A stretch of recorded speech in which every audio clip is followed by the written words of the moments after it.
ነው ተጣልታችኋል እንዴ? ስጋቸው ተበላሽቷል እያለ ሰው ሲመልስ ነበር። ወድ እንደምን አለ እባክህ።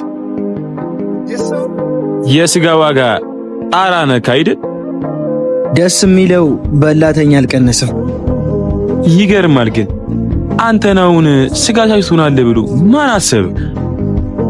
ማለት ስራ አይደል እንዴ?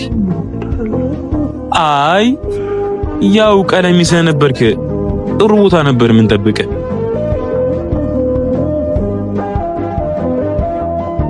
አባት እዛኛው ስጋ ቤት ስጋችሁ ጥሩ አይደለም። ኧረ እባክህ፣ ኧረ እንኳን ነገርከኝ እኮ።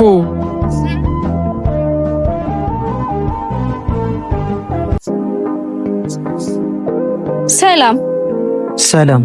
ጓደኛ የሆነ ነገር ሲል ሰማሁት። የትኛው እንቅፋት? አዎ ምን ነው ተጣልታችኋል እንዴ? ስጋቸው ተበላሽቷል እያለ ሰው ሲመልስ ነበር። የተፋ ሲገኛው ቃል የተከፋም ስቋል። አይ ትንሽ ተናዱብኝ ነው እንጂ እሱ መልካም ሰው አይመስለኝም። እኔ ጭቃ መሃል አንድ ደረቅ ቢገኝ ሁሉም ረገጡታል። ምን አልከኝ? ምንም። በልሽ 1 ኪሎ ስጋ ስጠኝ። ዙሪያው ያለ ነገ መልካም የተሻለ ተናዶ